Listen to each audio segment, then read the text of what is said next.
How's it going, guys? Name's Jacob Agger the Wise, and I wanted to go over some dominance with you here today. Put them on a tier list. I know this is subjective, but I wanted to give you my thoughts on it. Read these off so it'd be easy to listen to. You don't have to necessarily watch everything going on, and hopefully we'll have some fun today. We'll look over some cards, get some opinions. Well, at least get my opinion. You can comment your own, but I hope to have some fun today. Hopefully I got all the dominants. I tried to search through. I might have missed one or two, but I think I got everything. So we'll start off with tier maker. Two of the main concepts I'm looking for is broad playability and power. So a card that will scale very well on this list will be broadly playable that most decks can play and very powerful. Now there's some cards that require you to be in a theme and they're strong, so that will hurt their score because obviously you need to be in that theme to even play that card. But that's just how I'm scoring these things here today, and that's what was. Let's get started though. I do want to mention there are two spoilers in here from recent cards that have been added that you may not have seen yet. If you don't want to see the spoilers, you might want to hold off on this video for a few months. These cards are out, but not everybody has seen them yet, so if you've been on the Discord and you've seen the spoiler channel, they've been in there. But otherwise, I don't want to spoil you if you're not ready to see them, if you want to see them fresh and new as they come out. So, actually, one of the spoilers is not out yet. One of the spoilers is not in people's hands yet. The other spoiler is in people's hands, but one of the spoilers will be given out at Nationals. So, without further ado, let's get going on our list. So I'm going to skip ahead to Son of God here. So as Christians, as the game created by Christians about saving souls, Son of God is the most powerful card here. Negate and rescue a lost soul. Definitely the most valuable thing you can do in Redemption. This gets you 20% of the way to a full victory on its own. And because it can be played with a copy dominant, you can get 2 free rescues every game as long as you get the cards and they're not restricted and there's a target. So, Son of God, by far the best dominant in the game. There is an alternative that has its own strengths, but I would still say Son of God is clear in a way the strongest. Of note, there's different variations of Son of God based on their verses. This is the best version right here, the Manger version, the Nativity version. If you have any chance of banding to a Nativity character because somehow they reserve Son of God from your deck, you can band to their card that will let you take a good Nativity card from reserve or deck. That will let you get this dominant. So unless you're playing a Daniel deck and you want to use the Daniel Son of God, usually you want to use this Son of God, unless there's no way for you to ban to your opponent's heroes. But this is the best Son of God in most decks. So as we're going on the idea of rescue dominance here, I'll skip ahead to, where's my Chariot of Fire here? So Chariot of Fire does something similar, but it allows you to rescue one of your prophets. Let me pull it up here so I can read it out to you exactly. The Chariot of Fire. Rescue your good Old Testament human prophet. If opponent's blocking character is not opposed, you may add Elisha from deck, discard, or reserve to battle. And the other part of this text is that it cannot be included in a deck with the Son of God dominant. So the penalty for playing this card is you cannot use the best card in the game in most situations. Now this card is narrower, so it requires you to be playing good Old Testament human prophets, but it has some upsides. For one thing, this can be a battle extender. So, assuming you send in your character, they blocked it and they discarded it by an enhancement, you can play this to rescue a prophet in your territory. Then, if your opponent's because your blocking character is not opposed, you can add Elisha from deck, reserve, or discard to battle. So, Son of God never battle extends. Well, almost never. I can't even imagine a way it could battle extend, but Chariot of Fire can battle extend here. So you get the soul and the battle extension, and you get Elisha from your reserve or discard pile or deck. So there is definitely some value in that. But the real point here is it takes a lot more work to make Chariot of Fire get value. And Son of God just fires off, takes out their most important soul. It gets the answer there. So Chariot of Fire does have some upsides, but in general, it's not close to Son of God.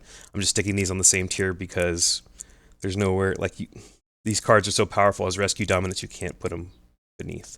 Another thing for Chariot of Fire is if they're playing a Soul Hide deck, you do not have to worry about them drawing souls or you making souls. You can just save your own profits. So very valuable as a card here. Continuing on with our rescue dominance, moving into our copy dominance here. We have New Jerusalem, but more importantly, we have the Second Coming, right here. So I'd rate this as, it's weird having Chariot of Fire here. I'm going to put him over here. Technically, Chariot of Fire is stronger, but as a single card, but since it requires you to not play Son of God, I'm going to put it behind the Second Coming. So the Second Coming is amazing. It lets you search your deck, discard pile, or reserve for a good dominant. And because it lets you search your discard pile, that means you get a second use out of Son of God. And we can compare it with, it doesn't go to reserve. Search deck or discard pile for a good dominant. And we can compare it with the other copy dominant here, which is New Jerusalem, which copies the lost good dominant played. And both can copy Son of God, but the thing with the Second Coming is, by being a search effect, it does allow you to maybe Son of God on turn 2 when there's an important soul you need to get, and then Second Coming and Son of God on turn 3 later whenever you're trying to wrap up the game, when you just drawn it. For New Jerusalem, in that same situation, you'd have to hold on to your Son of God, or you'd have to wait for your opponent to play Son of God, but you have to play a lot differently with New Jerusalem, which makes it a lot weaker.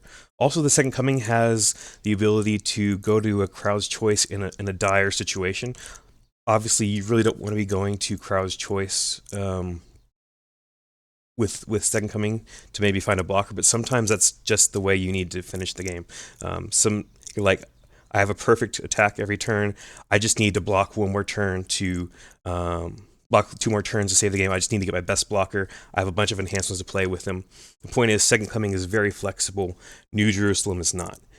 New Jerusalem does have its own flexibility. Second Coming is specifically wrecked by a card in the metagame called Nazareth right now, which protects decks and discard piles from and reserves from search. So New Jerusalem does have some upside. The upside really just does not cover the ground that is to be found between those two, though. So Second Coming, Son of God, those are the 2 strongest dominants in the game. Any deck by default starts with those 2, and then you can make other choices if you have them. Second Coming, New Jerusalem, if you don't have a Second Coming, you're going to be playing, if you have New Jerusalem instead, you'll play New Jerusalem, but you always want to have a rescue dominant, well, unless you're playing in a very specific type of deck. You always want to have a rescue dominant, and you always want to have a copy dominant. They're that good. So these 4 cards, your first 2 dominants should be one of these 2 of these 4 cards here. So that brings us to our third auto-include dominant, which is 3 woes here. So 3 woes, when it comes down, you negate a card. So if you play as good, you negate an evil or neutral card. You play as evil, you negate a good or neutral card for a round. And then every upkeep, you get to pick another card to negate for another round. So because of this card's flexibility, it is an auto-include. It's the general consensus. There's very few people that disagree. It can be used as a battle winner, to stop a battle winner in many situations. Say they use an effect that discards all heroes in battles. You're like, okay, I cannot play 3 woes during special initiative, but afterwards, while that enhancement's still in the field, after I discard all my heroes, I'm going to use this as a good dominant and negate your battle winner, bringing my heroes back into play. You can use it to shut off a card in their territory that's causing you problems, Herod's Temple, Nazareth. And in fact, if you play it during your upkeep, you'll get 2 negates for that whole round, because it comes down, it gets a negate, and then it also gets the each upkeep effect. So you get to do it twice that round. Next round you'll go back down to 1, but there's lots of flexibility in this card, being able to negate any card in the field, and having the ongoing effect that lets you negate the most important card that they're using at the moment. 3 Woes is an auto-include if you have it, and it's on the fundraiser page for at least $25, but it's a really good card. Every player that's playing seriously wants to win tournaments should attain this card, trade for this card, get it from the donation page, whatever, the fundraiser page. This card's amazing. So that's 3 Woes there. Now we'll move into some of the other dominants here. That'll finish off the S+ tier. No other dominants reach these dominance level of include. You will, if you're playing seriously in the game right now, you're going to have 3 of these cards in your deck, and there's practically, it's 99% of the time you'll have 3 of these cards in your deck. So let's move on to some famous staples of redemption here. We got Angel of the Lord. I'm going to put this one in A+ here. Discard an evil character. Now, if this card was an enhancement, it would be pretty horrible, right? Like, just discard an evil character, that's nothing. But because this is a dominant, which means it cannot be negated, which means you can play this faster than they can play enhancements, this card, I'd say, is A+. One of the best answers in the game to Nicodemus, to Saul, to lots of like little evil characters that will get initiative on you. Herod Antipas, worried about him grabbing Romans destroyed Jerusalem. Angel of the Lord is one of the best answers to that. And the fact is, like, you can use it on your own character at times if you know they're going to choose it as a blocker beforehand.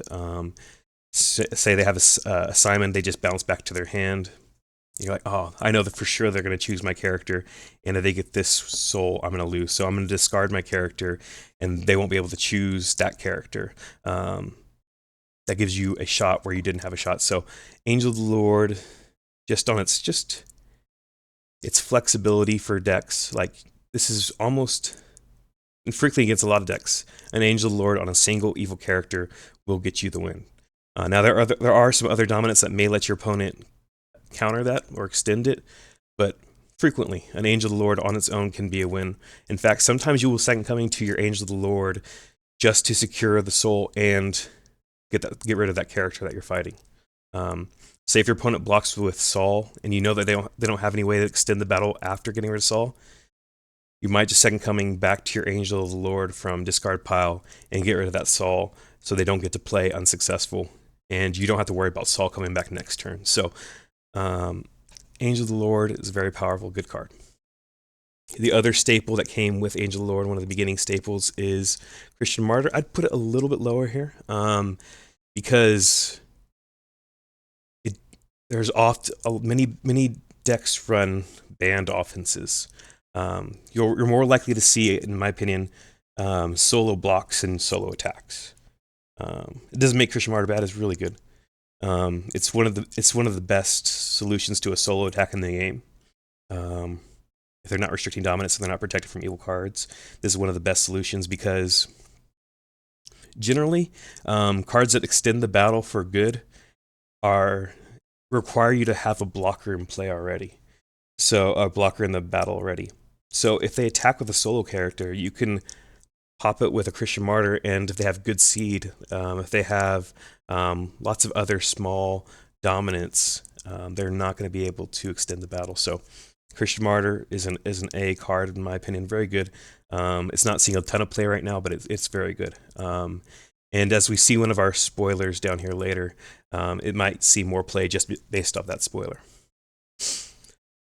So let's look at some other cards here. We got Buckler, which is our kind of a bit of a meme card from Roots, but it turns out to be a really good dominant here. So Buckler is take a good warrior or weapon from deck, protect equipped heroes from evil cards this turn. I'm going to say this is... I'm going to call this a B card, but it's good. I'm thinking about A. I'm going to put it in a B for now, though. What this does is let you find Michael, let you find the Heavenly Host for a nativity deck. It lets you find all sorts of important warriors for your deck, and it can find a weapon too if you already have the warrior. And any equipped heroes are protected from evil cards this turn.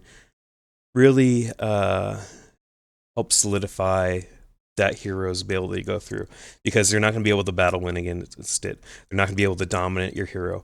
They have to, because this card is unnegatable as a dominant, they have to find a way to stalemate the fight. They have to find a way to protect their souls, but they're not going to get a win, like a natural win. Like, they're not going to defeat your character in battle.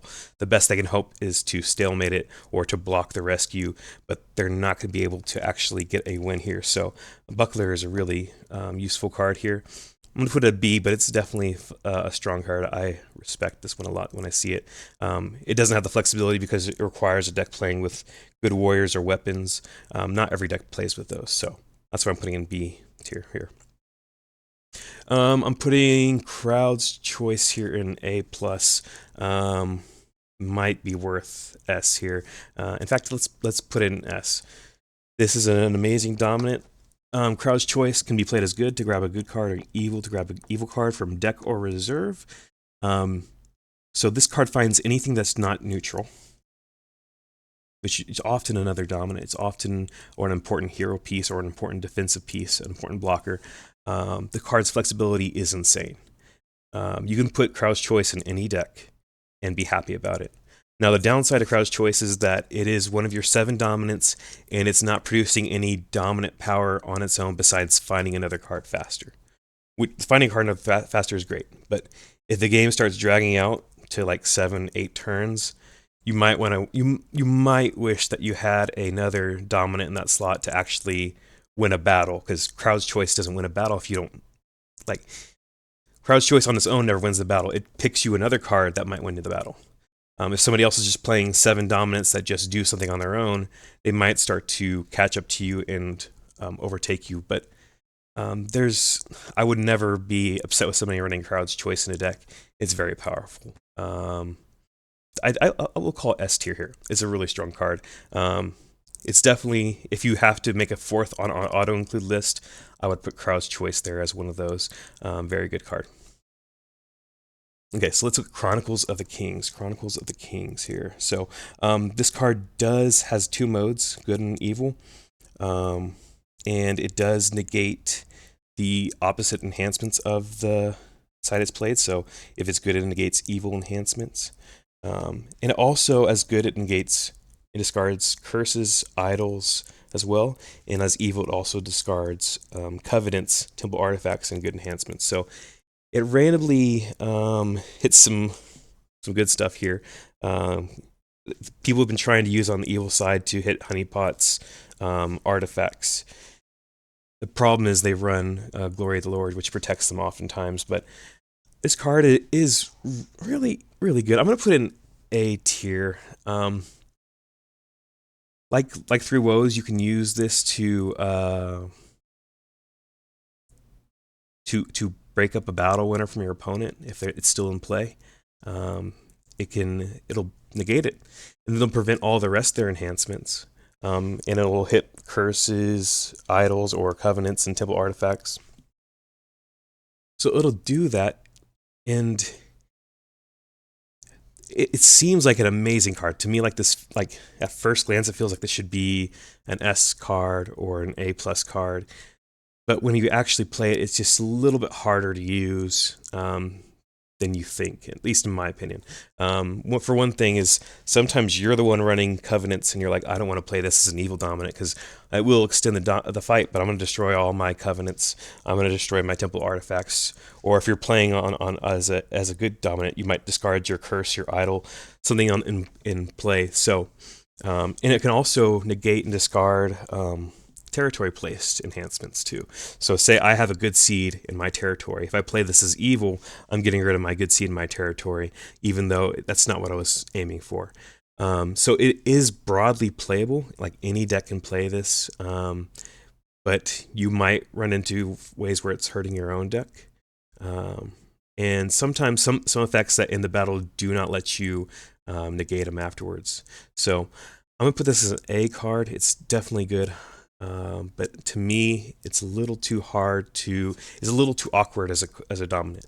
It's definitely great. So let's go to the next one here. 40 years. Let's see, 40 years. So this one's really cool. It came out in IR here. And it does require Unity, but it has two different Unities available to it. It has Wilderness Unity from evil or good. So you play it as good or evil dominant here. And I'm going to put this in, I think, B tier just because of its unflexibility. Each player may protect a hero and an evil character they control from underdeck abilities. Underdecked all characters and all artifacts.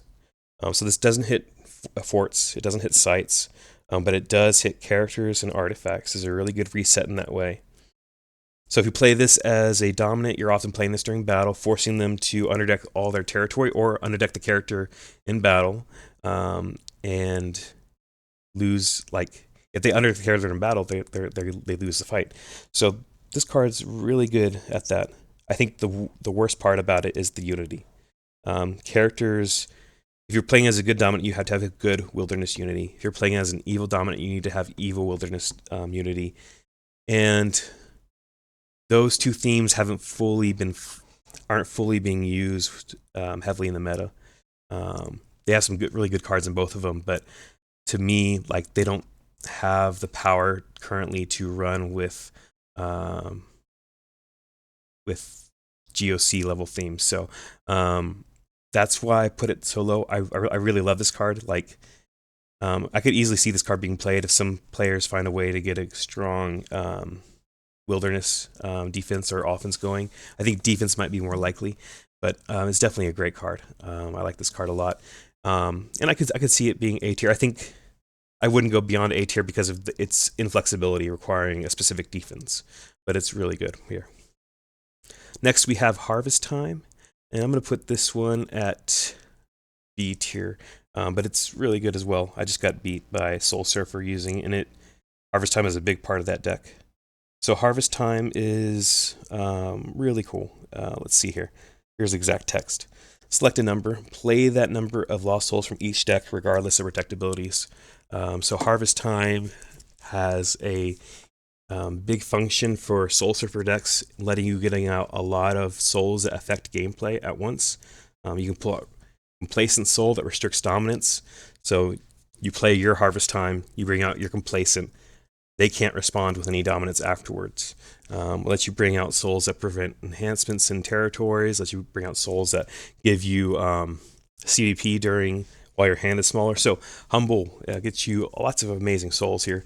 Another thing with Harvest Time is assuming they don't have any souls in play, not only can you get your souls out, you can get their souls out. So you can turn a battle challenge into a rescue with Harvest Time. Say they drop a Burial, and Burial's another good card. Let's put Burial up here while we're talking about it. Burial will let you underdeck a Lost Soul or any number of Meek Lost Souls. And it also underdecks 2 Lost Souls if they've played a good dominant this turn. So, but say they Burial, they underdeck all their Lost Souls. You can Harvest Time and bring those souls right back out. So Harvest Time is an amazing card in that sense. Very good. Great when you have a lot of good souls that you want to bring out, and great when you unify souls from their deck to rescue. So really good card here. And Burial, like we're talking about here, it does require you to play Lost Souls to be full value, and that's why I'm putting it down at B. But in a Soul Drought deck, Burial is definitely like an S dominant. One dominant that says no, your rescue is not going to do anything unless you have a dominant or another way to play a Lost Soul from my deck is really good. So Burial, I'm going to give that a B just because it requires you to play Meeks, But if you're already playing Meeks, this card moves up in a lot of value here. Speaking of another card that is very narrow, out of their hands. Let me see. Let me get the full text of this card for you here. Of their hands. So, out of their hands, if your Son of Jacob is rescuing, you may look at an opponent's hand, underdeck an evil card from that hand. Like I remember one of the first questions I asked the Discord is, there's an evil card called Vain Philosophy right here, which says, look, you may look at your opponent's hand, underdeck a good card from that hand. And what would happen if they printed a good version of that card? And everybody's like, that would be really broken, because Vain Philosophy can slow down the game and like make them, maybe you take out their hero, maybe you take out their Son of God. That slows them down from winning the game. That's a lot different than using get out of their hands and maybe taking away their only blocker or taking away the only enhancement, and then they have no way to block you that turn. Gaining a soul is a lot more valuable than protecting a soul in that sense. This card is really good, and that's why it's limited to Son of Jacob. It needs to have that limitation, or else it'd be played all the time. Like if this didn't have the Son of Jacob limitation, we'd be looking at an S, maybe S plus card here. But this card's really good. And while we're here, Vain Philosophy, I'm going to count that as a B card. It's a really good card, and it's definitely, this is one of the starter deck cards from a few years back. So if your deck doesn't have a full set of dominance yet, I'd say play this card for sure, because you cannot go wrong having a Vain Philosophy in your deck. It's not often the best card that you can possibly play, but if you have like, oh, I only have 6 good dominance, I want to play something else, you pick up Vain Philosophy and play that as your 7th. It's a very good card. It'll help you in a lot of games. Really good at messing with your opponent.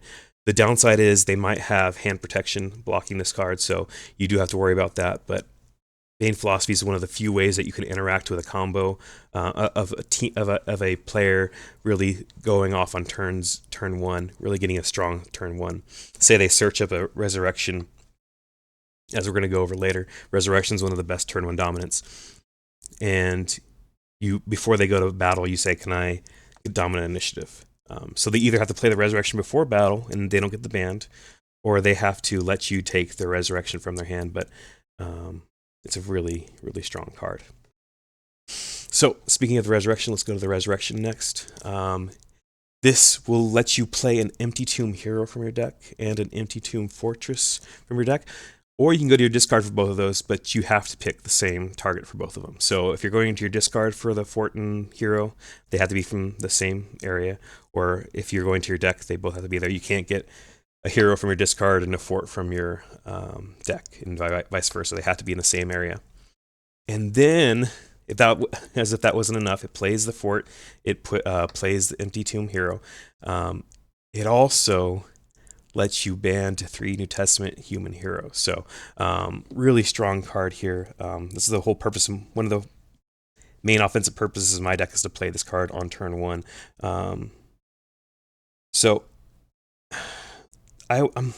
This card is narrow in the sense that it only works with New Testament offenses. So that I might move it just to A+ here. I feel I'm maybe too biased for this card. But this card is definitely very powerful. It won Nats last year, I believe. It was a key part of the deck that won Nats. Just a very good card. So yeah, it does require New Testament hero, and it only bans a New Testament human hero, so it doesn't ban to angels. But I'm gonna put this at S. The power this brings really is so shining that it really overshadows its flexibility issues. So that's what I'd put on there. But maybe I'm just being too biased. Y'all decide for that yourself. So we have Doubt here. Doubt's a really good card. I'm going to put it at B tier here, though. So Doubt is really cool. It's an add to battle for evil. And I've actually been looking at some of him's ways to bounce it. I don't think it's very consistent, but it's a really cool card here. So it starts as evil. Convert this card to an evil character for 1 turn. You may add it to battle, and it begins as dominant, the symbolic character. And its ability is restrict dominance, negate heroes, toss all multi-brigade enhancements. So as a character, those abilities can actually be negated because it's no longer dominant at that point. But restricting dominance and negating heroes and tossing multi-brigade enhancements mean it's often going to really interfere with your opponent's plan. And then it'll let you play your own enhancements on this guy. And because it's doubt, it's all colors, you can play any color enhancements on this guy. So I think the reason why I don't have doubt higher is because he does require you to have enhancements to back him up afterwards, usually. Unless just a 0-12 negate heroes and toss all multi-brigade and restrict dominance is enough to stop the battle on its own. He can extend the battle, but he does require you to have some more power to back him up, usually. So that's why I had this guy down here in B. But definitely a really good card here. Insane if you can ever get him back to your hand, because he'll return to your territory until the end of the turn and then get discarded at the end of the turn. But if you can bounce him while he's there, reuse him. That's a really good card. So I'll do that. We have the Gods of Egypt here. I'm going to put this one in D tier, just because it is very specific. And let me see. Let me get the exact text for you. But it does mill the top cards of your deck based on Egyptians, I believe. So yeah, you may discard the top X cards, limit 5 of a deck, where X is your evil Egyptians, regardless of protectability. So personally, I don't like mill, and that's what the card game term people use for removing cards from a deck, discarding them, or reserving them. I don't like mill, and this one does require you to have a lot of evil Egyptians in play, and it just requires you to have a mill strategy for this card to do anything, really. I mean, technically, it's possible you hit their Sun of God and their Second Coming, and something else powerful off the top of their deck, but more than often than not, you might just hit a bunch of Lost Souls, and they put those on play, and those Lost Souls might actually help them in the battle. So until there's a really good mill Egyptian deck, this card is not going to see any play. But it could definitely, with new cards being added to the game, you could definitely find a scenario where this actually becomes a good card. But I'd say for now, this is a D card here. It just doesn't do much. It is regardless of protect, so it does get around Storehouse and those things, but I would not include it in general, unless you're very certain that you have a strong Egyptian mill deck. Okay, so the next one is Israel's Rebellion, the namesake of last set. And let me see if I can find it real quick here.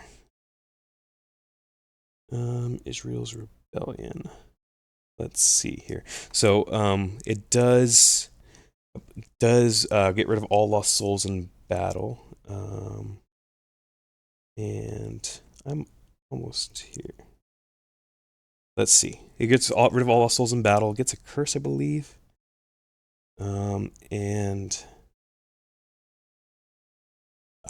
Sorry. I thought this would be easier to see from this here. Okay, you may take a curse from deck or reserve. That's amazing. That's value out there. You may discard your evil wilderness human in battle to shuffle all lost souls. So what we have here, I'm going to put this one at B currently. The effect is amazing. Getting a curse from deck is really nice. That can be a curse can be either an artifact or enhancement. I mean, it's both of them, but you might be using it as an artifact side. You might be using it as an enhancement side. Really strong to grab a curse from deck or reserve. You may discard your wilderness human in battle to shuffle all souls. The wilderness human part is the part that really keeps this card in check. If this card was not required to do wilderness humans, this is burial plus if it's outside of wilderness. But because it's in wilderness, I do think it's much weaker here. Again, we need a strong wilderness deck to see the value of this card rise. Same with 40 years here. So that's really what it comes down to. You need to have at least this one doesn't require unity, so it can just be a blocking you can block with a Blood Avenger and use Illustrator's Rebellion to discard that Blood Avenger, blow up a hero in their territory, and shuffle all Lost Souls, basically ending the battle there. Really strong at that. So I'd move it above 40 years in terms of playability because it doesn't require unity, it just requires a wilderness character. But for its effect, it's very good. Actually, I might just move this one to 8 because this is a really good effect. Removing all Lost Souls, as long as Lost Souls aren't protected from evil cards, is a really good way to block a rescue. They can come in with Angel. They can come in with not Angel Lord. They can come with Buckler and a really strong attack, and you'll be like, I know you're protected, but I'm just gonna get rid of my Lost Souls. And can you make any more? Oftentimes they won't be able to. So just a really powerful card there. Moving on, we have Voice from Heaven. This is a favorite of brewers in the community, people that like to cook. And I like the card in many senses, but I don't think we're at a point where this card's going to shine yet. So let me pull it up exactly here. Voice from Heaven. Enhancements are regardless of protectabilities this turn, which is really interesting. Banish any number of cards from reserve. Banish all discard piles and up to X cards from each opponent's reserve. So the X is how many cards you got rid of your own reserve. So if you got rid of 8 cards from your reserve, you get to get rid of 8 cards from their reserve. And you get to get rid of discard piles, except for good dominance, so you can't get rid of Son of God from their discard pile. And you get to go to the reserve too. So this is a really good card. If you somehow reserve their Son of God, this can be backbreaking if you can reserve it and then banish it. Really powerful at that. The reason why I don't have this card higher, it's very flexible, you can play it in pretty much any deck, is because you often get a really good shot at their reserve. You get to destroy their reserve, but at the cost of you played a dominant. And your dominants are often trying to really set a dominant like Resurrection, get you John the Fisherman, it gets you the Stables, it gets you Herod's Temple, and it bans in a bunch of heroes, maybe letting you draw, maybe letting ban in a Mary, maybe lets you bearing in a Matthew. You draw a ton of cards a turn. Like, it sets you up, and you get a strong attack, and you've got these forts, got you a lot of things. Compared to Voice from Heaven, like, if you're in a losing state and you play Voice from Heaven, you're still in a losing state. You've just kind of messed up the reserve for the rest of the game. So, a Voice from Heaven, I think the power of this card shines as the game goes longer, as they're trying to make rescues and they're running out of cards in their deck and they're trying to go to the reserve. But otherwise, to me, the card is not at the place it needs. The game is too fast for it right now, in my opinion. But it's a good card. And the regardless of protect part is actually really useful sometimes. It's just that usually doesn't always come into play, right? So it can be a great, like, regardless of protect can help you against a Foreign Wives block, but it often just doesn't come up in the exact way that people want it to play it, and that's why I'm putting it at B tier. I don't think that it's where the meta is right now. I don't think it's the right place for it. A New Beginning is basically a reset for Flood Survivors, a really good card. I do believe that so this card used to not negate Pitching Gopher and Noah's Ark, the promo version in Territory, but now that negate can target set aside 2, it does, so you don't get to keep your Noah's Ark anymore, and that makes it a lot worse.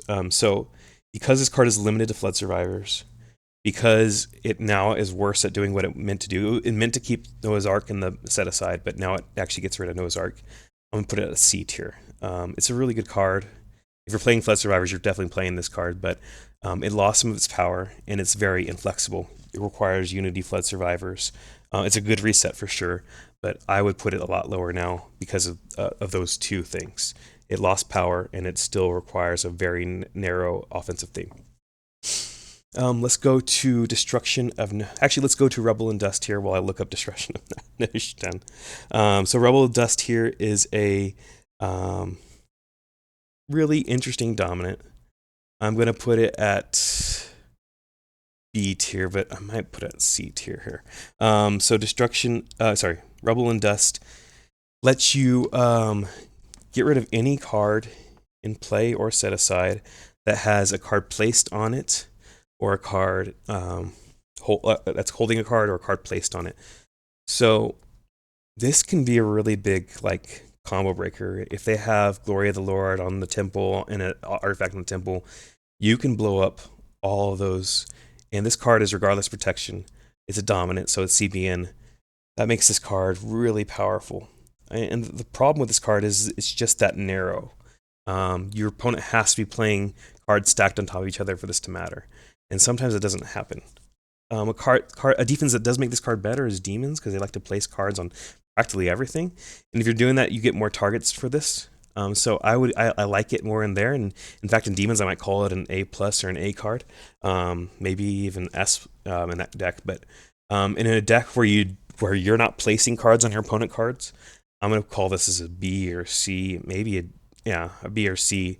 Sometimes you will never get to use this against your opponent, and this card is high risk, high reward in that sense. Like, if your opponent's got that huge stack, they're attacking with David's harp, you're like, okay, let's just get rid of David's harp here. That's great. But if they have nothing that's stacked on top of each other, you're like, I can't play this dominant at all, and that always feels bad to not be able to play your dominant. So that's why I'm putting it at B tier here. So let's go for Destruction and Nahustan. It's very similar to Chronicles in the sense of how it has the two sides. The good side is negate and discard a curse or all opponents' active artifacts, except Temple and Tabernacle and Temple artifacts. And the evil side is negate and discard a covenant or an artifact. So it's an artifact hating card. It cannot hit. It can hit any artifact in the broad sense, because if it's a temple artifact, you can use the evil side to get rid of it, and if it's a temple or tabernacle artifact, you can hit it with the evil side. And if they have other artifacts, just a bunch of them activated, you can just discard all of their active artifacts. So it does that, but I think artifact destruction is just too limited here on a dominant. A dominant's too powerful just to give up on artifact destruction. So I'm going to give this one C tier. The fact that they can hit all of them is nice, but rarely do they have a lot of them that matter, and none of them are temple or tabernacle artifacts. So I'd say that. Of note that it can hit curses as when they're played as enhancements, so that might be valuable, but it's not often that happens. So I'm going to put this at C tier. I don't think it's amazing. Speaking of C tier, I'm going to also put Vain Visions in here. So Vain Visions is pretty good in the right type of deck, but Vain Vision does require you to playing Evil Prophets, I believe. Evil Prophet. So X is number of Evil Prophets. You look at the top 6 cards of any deck, so it could be your opponent's deck or your deck. You may put Lost Souls into play, so that can help you generate souls, but it does that much worse than Harvest Time. And you get to take X cards you own and top deck or under deck the rest. So it sets up your next draw a little bit. If you have like 3 Evil Prophets, you get to draw 3 out of it. Basically, like, this is just so narrow. But if you're in an Evil Prophet deck, it's really good. But I would call it a little narrow to be any higher than C tier for me. So Valley of Dry Bones here is a really cool one. I'm going to put it in C, though. It lets you release captured heroes and resurrect a hero from each player. If a character is in battle, you may banish this dominant to add any number, to take those heroes to your territory and add any number of those heroes to battle. So this card, I'm going to put at C because it takes time to set up. Not like Angel of the Lord, which is going to be good on turn 1. Not your crowd's choice, that's going to be good on turn 1. This card, you really want the deck, both players to have some heroes in their discard pile. You want a few captured heroes in play. It's a really good battle extender at that point, and it's really cool to steal their characters that were captured. Because you release them to their territory, and then you take those characters that were released, and that means you have permanent control of them until they get bounced, until they get discarded. So it's really good in that sense, but this card just requires the game state to be set up ahead of time.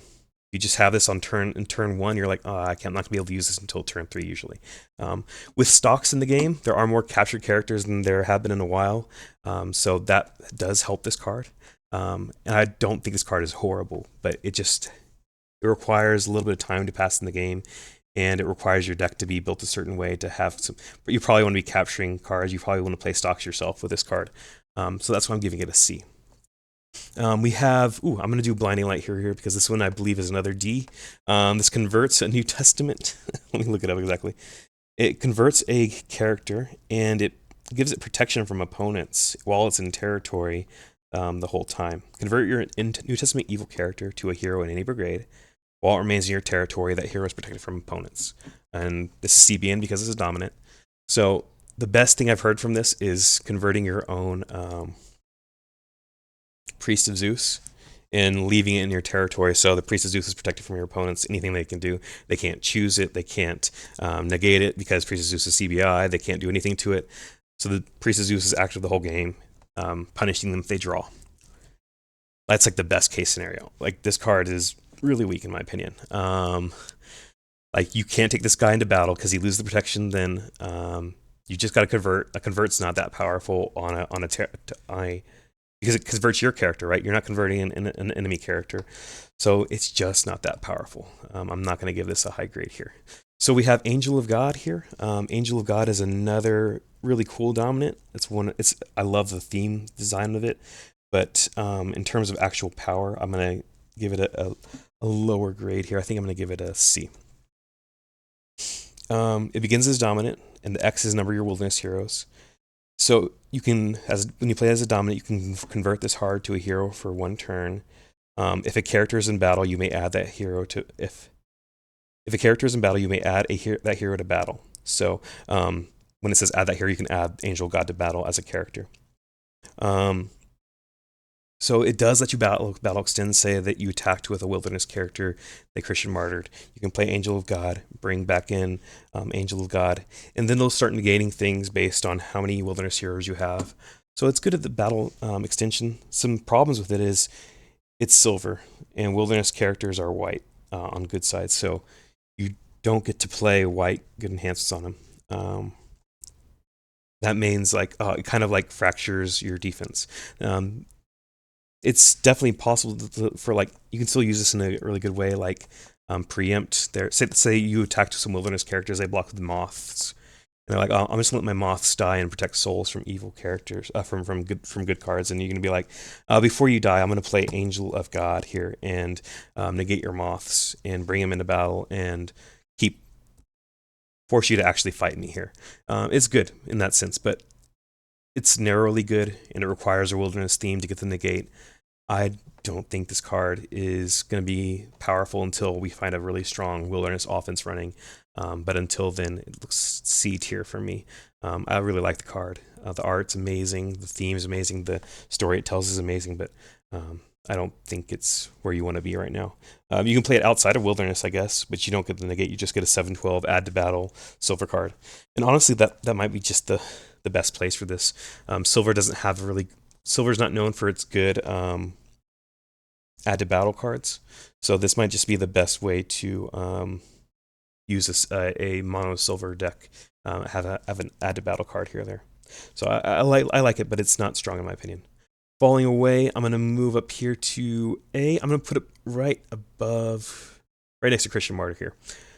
Falling Away is amazing. It lets you convert a human for a turn, or underdeck an evil angel. Oh, not an evil. Underdeck an angel. And the reason why this card is powerful is because it does function like Christian Martyr in terms of blocking a single character. If they attack with a single character, you can usually just say, may have dominant initiative and Falling Away it, and very few times will they have an answer to it. If they don't show you already having an answer on battle. Like if they had Good Samaritan on board, you would want to do that. But assuming they don't have a card like Good Samaritan on board, Falling Away is a safe bet to usually block them on a single rescuer. So you have Falling Away here, amazing card. The other part of it, though, what makes it so special and which makes it, I guess I'll say it's a little bit better than Christian Martyr. If your deck has Choose the Blockers, you can use Falling Away on a character, pick a big character in their territory that's a hero. You put them at pale green or brown or whatever color they're not playing, and you choose that character to block. Now you get to play whatever enhancements you want because you'll attack with Zacchaeus or Simon, and their character is big, and they don't have any enhancements to play with it. So they need to have their own Christian Martyr or Falling Away to stop you here, because otherwise you get to play any enhancements you want. You either could play multiple of them. The card's amazing. So very powerful at doing what it does there. Very strong. Okay, so let's do Star of Bethlehem next. I'm gonna put this one in, I think I'll put this one in A tier. It is theme locked. So it is theme locked, so it does require you to have nativity heroes. But the effects it does is pretty crazy. So we can compare it to Valley of Dry Bones. It does require a setup like those two. Like, you need to have nativity characters in play. You need to have stars that you want in your discard pile, in your hand, or in play. But there's a little bit of a difference in those things in these two in the comparison here. Star of Bethlehem is a more powerful effect, in my opinion, of what it does, because you can draw up to 6. You can top deck a loss dominant on top of because it lets you pick 6 things. You usually pick the draw of the card itself. You may pick John the Fisherman's top deck a dominant. You may pick play a lost soul from a deck to get a soul out of their deck.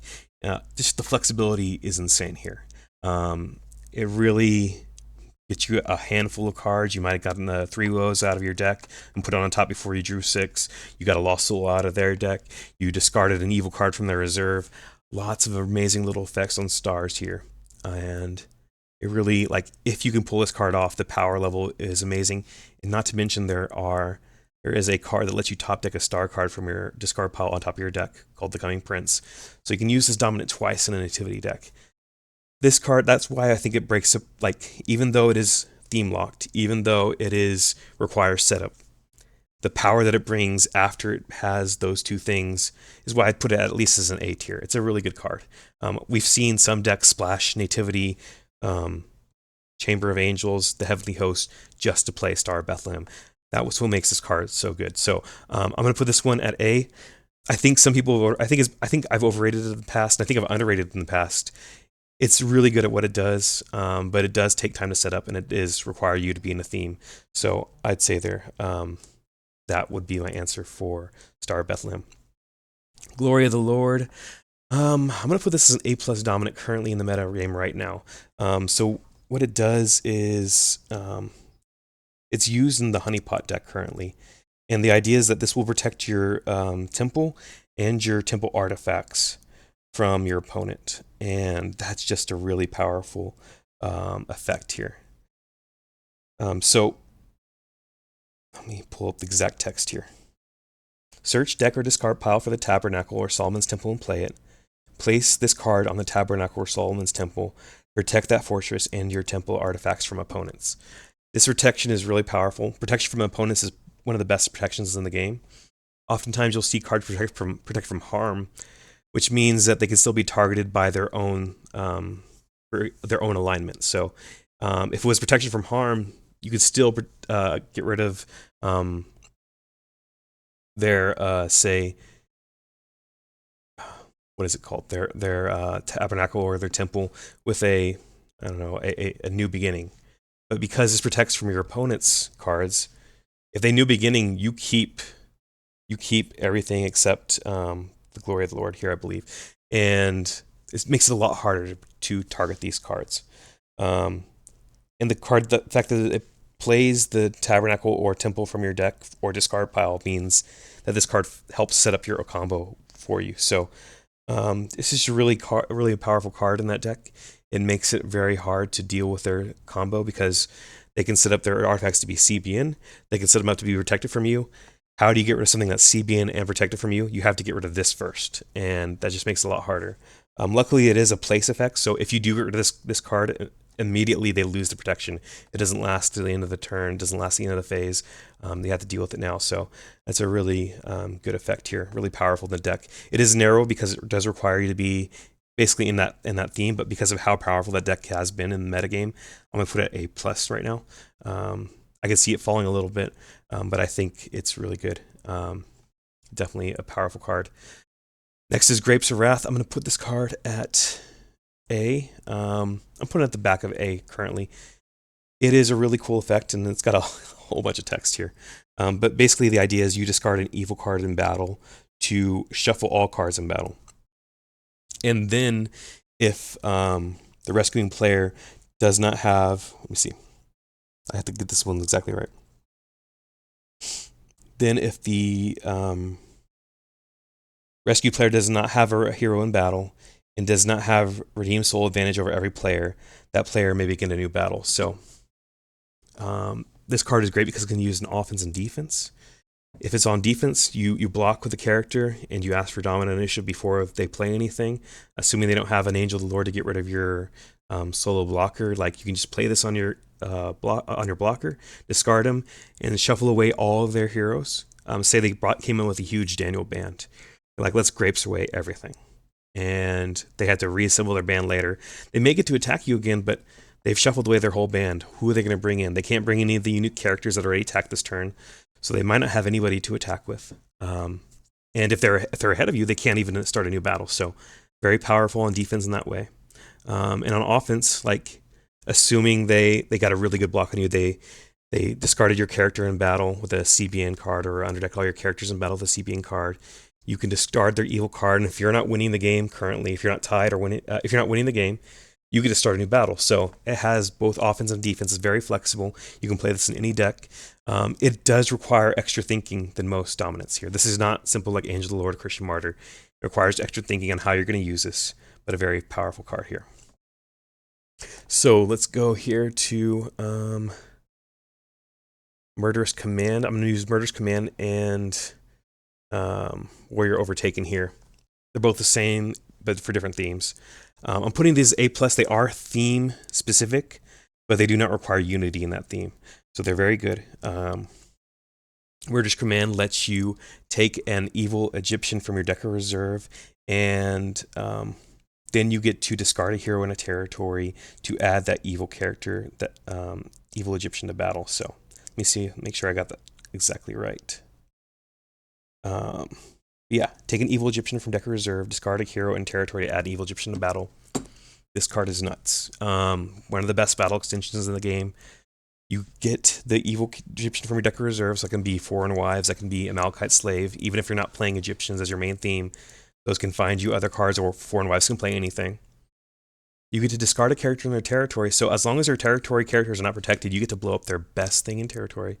A Resurrection Revealer, you get to blow up their Moses in territory, and you get to add your character to battle even after, say, they've blown up all of your characters with Authority of Christ. This card's amazing. It's really good. And the same thing for Philistine, the Philistine version of it, Warrior Overtaken. This exact same thing. Now let's look at some of the downsides of this card. Downside is if they do not have, if all their characters are protected in territory, and all the characters in your territory are protected, you cannot add to battle, which would, it can't happen. Say both players have Herod's Temple in their territory, and all of your heroes are protected, and all of their heroes are protected, you do not get the add to battle. So there is that downside of that. You have to be very sure that there's actually a target that is not protected that you can hit for this card. But otherwise, this card's amazing. Obviously, sometimes they might block you from searching your reserve or your deck. Nazareth might mess this card up, but in general, like you can still add to battle from your hand too. These cards are amazing. So I'm gonna say that there. I did notice I did miss a dominant here. So we have Pillar of Fire, which lets you add 3 Old Testament, 3 First Samuel heroes to battle, I believe. And there is a similar version for Exodus here. Oh no, this is the Exodus. Okay. So Pillar of Fire. Lets you Old Testament human may band up to 3 Exodus heroes. And there is a Samuel version, Lord of Armies. Yeah, I think I missed that card. But it's the same card for First Samuel. Old Testament human may band to 3 First Samuel heroes. I'm putting these both at C. Currently, we've not seen any real uses of them. They have been theoretically used for Noah to... you can ban, because Noah is a... It doesn't actually ban to Noah himself, but you can ban to heroes that can ban to Noah. And because this card doesn't banish itself, it stays in play the whole time you're completing all the bans, you can have Noah come in and shuffle away your Pillar of Fire to make a really strong attack, preventing all cards. You banned a ton of characters, and then you put the Pillar of Fire back in your deck. That does have value, but people have turned away from using Noah because he's all brigades. If your opponent catches you with an Outsiders or Highwayman with Noah, you feel really bad about that. It's just a combo that has not really caught on. So I'm putting these both in C. I don't think they're great dominance, but they could be. You have to keep these in mind because anytime an Exodus hero is printed, anytime a First Samuel hero is printed, this changes the value of this card. But you compare this card to the Resurrection, and this just does like half of what the Resurrection does, because the Resurrection searches you up a hero in a fortress and bans. This card just bans, and that's why I would not consider these on the same level at all. They're just not in the same territory. The card could be good in the future if there's a really good Exodus hero. There's really good First Samuel hero as a combo with this card, but currently I'd put these at C tier for sure. Awesome Things, Ride On is amazing. So Awesome Things, I'm going to put this one at A. Yeah, I'll put this in A tier, A+. This card's amazing. It lets you play a enhancement on a Meek hero, which means that you get to play out of order. Say you attack with a band of 20 worth of New Testament Meek heroes, and they block with their soul, and they're like, I'm going to play Unsuccessful. You're like, before you do that, let's let not that they're going to play it, but they say, "Can I play my enhancement?" You're like, "No, let's do a ride on first." So you get to ride on. You get to play a card that interrupts the battle, gets rid of Saul's protection, and gets rid of him, so he doesn't get to play the Unsuccessful. Or they block with somebody else, and you get to ride on and play Authority of Christ. The ability to play enhancements out of order in battle is amazing. And the other part of this card is it's a dual card, so it has another value. It has another valuable side here. Even Awesome Things on its own, I think it'd be like an A card at least. But it has Ride On too, which allows you to, if an evil character's in battle, allows you to play, add a Meek hero to battle. I believe. Let me get the exact text on here. So, and actually, this is the first part of it. If an evil character is blocking, add a Meek hero to battle. Limit once per game, and these cards. The limit once per game now also is important here because this card is a card that involves music. If that was another bonus, cards that involve music are easily recurred by a card called Music Leader. So this card is just amazing on a lot of levels. If you're playing Meek heroes, it is limited to that theme. You need to be playing Meek heroes. If you're playing Meek heroes, this card is something you should really consider because playing enhances out of order. Adding a character to battle when there's no more characters in battle, those are both very strong effects, and you can do both of those. Either one of those, or if you have Music Leader, you can do both of them. Very strong effect here. We have Led Astray here, which requires Unity Meek heroes. It withdraws all heroes except Meek heroes. So that except Meek heroes really hamstrings this card. I might put it in D here. It's for a Meek defense, this card would be very good if it didn't have that Meek heroes clause. But because of that, if they attack you with a Matthew, which is a common attack, this card doesn't do anything if he's Meek. And you'll be like, I'm playing Meek Souls for this powerful dominant and it doesn't do anything against this opponent. You're playing against a Disciples deck, you might not even get any effect of this if they attack you with Meek Disciples, Meek Disciples, Meek Disciples. I don't like this card. It's definitely powerful against a deck that's not using Meeks, but because this requires your opponent not to be playing Meeks, I wouldn't play it. And that's really how I'd say this. It can be strong against decks for sure. Like if you're playing your friend and your friend never plays Meek's heroes, go ahead and play this card. But in a tournament, I would not risk never running into not risk this. There's a lot of people playing Meek heroes. I wouldn't risk it at all. Next up is a powerful card here. It's either S or A tier. This card's amazing. Mayhem. Each player shuffles up to 6 cards, shuffles their hand or 6 cards into their deck, and then gets to draw a new 6. So the reason why this card is so amazing is if you're setting up your turn and you're playing a lot of cards from your hands, and say you have like 2 enhancements in your hand, the rest of your cards can actually be put on the battlefield. Say you have 1 enhancement, and that makes it even crazier. So you get to play out 7 cards from your hand on the first turn, and you're like, okay, 6. They play you 6 cards from your hand from the first turn. you have left an enhancement and you have mayhem left in your hand. You get to say, okay, and now I'm going to mayhem. And you get to refill your hand, play out some more things. You've had an amazing turn one there. And you might have messed up their hand. We don't know. Mayhem will also generate souls if their deck's not protected, because they're drawing 6 new cards. They might hit some souls. I mean, it's not guaranteed to hit souls, but if you are playing a deck that wants to spill your cards onto the board to get a really good setup, you want to run Mayhem.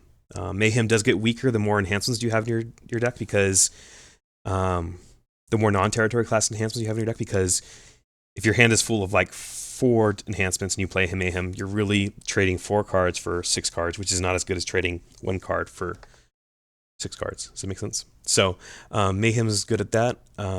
Remember that if their hand or deck is protected, they will not be able to. If their hand and deck is protected, they will not lose the cards from Mayhem, and they will not draw the cards from Mayhem. So it's a really good card. It is specific to decks that really want to vomit cards onto the battlefield to get things, not in the battlefield, but the territory. But if you have a deck like that, it's a really good card. Maybe I'll move this to here. Yeah, Angel. I think maybe Angel Lore might be better. Guardian of Your Souls, and this is the old one, not the spoiler one. I don't like this card at all. I don't know why I put it there. It's definitely last tier for me. Guardian of, let me get the exact text for you here. Protect Land of Redemption from evil cards. If an opponent's evil card removes a lost soul from play, you may discard a Martyr and Territory or a good enhancement from hand instead. So this card plays to your Land of Redemption, so it's pretty much unassailable. It's going to be there for the rest of the game. This card was built as a defense for an old classic card, Falling Away. The old classic Falling Away would be an S+ card, but it's not legal in rotation. Falling Away is just reverse Son of God in that sense. It takes the lost soul back from the rescue pile and puts it back in territory. This card stopped that. Without having that fall away in the game, there's no real reason to play this card. So its main enemy is not around. There's no point. And the secondary effect is too weak. It lets you discard a martyr or a good enhancement to keep this lost soul in play. It's not worth it. There's better ways to protect your souls. In fact, the new version, the spoiler version we're talking about, will do that much better. This card is unplayable in the current game, in my opinion. I would not play it. Shipwreck here is a good card. I'm going to put it at the back of A tier. The reason I do that is because Shipwreck is another one of these cards that it undoes what your opponent's setting up on board, and some decks don't even play forts. Most decks do. Like 95% of decks you'll see are playing fortresses, but some people are not playing fortresses or not playing many. And in those situations, it does feel bad to have a do-nothing dominant in your deck. Otherwise, this is really good dominant. Negating and discarding an evil fortress in play or set aside is really good. But I would, because this doesn't advance your game, it just messes with your opponent's game. And if they've not drawn, like, say they have 2 good fortresses in their deck, but say they don't draw them in the first 3 turns, and you're just sitting on the Shipwreck in your hand that's doing nothing, that does feel bad. And it really does like slow you down in that sense, because you have a card that's waiting on them to find another card to be effective. So I'm going to put it at A. It is very good against a lot of decks. It's good against Stables. It's good against Herod's Temple. It's a good card, but it has a situationalness that makes it weak, in my opinion. So I'll save the 2 spoilers for last. Strife withdraws all but 1 hero. So this card is generally, I'd say, one of the weaker DOMs, but it does have a side effect, you could say, that makes it really strong. Because it withdraws all but 1 hero, if you do a side battle where you bring in your hero versus their hero, you can play this to withdraw their heroes in battle and just leave your hero in the side battle, because it'll target all heroes in all battlefields, not just the one that's currently happening. So it does have that auto block effect with a side battle, which is nice. And there's also a nice combo with this and a Herod, because there's a Herod that says if your opponent's heroes withdraw, you may capture them instead. So you block with that hero, that Herod, you strife away, like say they have a huge band, they have a big Daniel band, and they band in all these guys, and you're like, I'm going to strife away all of those heroes besides your, I don't know, your guardians of the river, your river servants by the riverbed, or whatever it's called, that Daniel angel. That really messes with them a lot because now all those characters are captured CBN to your territory. So Strife is a really powerful card in that sense. Um, and actually, I had to check on the rules on that. If they're protected from lone characters, from lone evil characters, they may not be captured. But just pretend I gave a good example on Strife there. The Holy Spirit. I'm putting this card in C. I've never seen this played. Actually, I'm going to put it in D for that sense. It does, I believe it grabs a Fruit of the Spirit each turn. Let me see. I've literally never seen this card played. Placed in your territory, when your New Testament hero enters battle, you may search your deck or discard pile for the Fruit of the Spirit enhancement. Until they redo the Fruit of the Spirit enhancements, I don't think this card is going to see serious play. But they will come back to it eventually, and this card might get a lot more powerful at that point. But currently, it's seeing no play. The Fruit of the Spirit enhancements are not well known in the metagame. I'd be very surprised to see this seeing play. So there's that. So here are our last two spoiler dominants here. And these are pretty interesting, pretty cool. So first off, we have Guardian of Your Souls.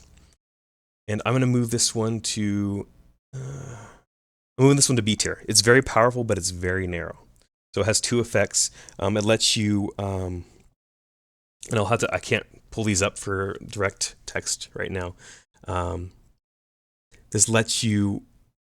It protects lost souls from evil cards, and it protects heroes from capture effects. And it also has the ability, if this card is ever targeted, you can top deck it instead.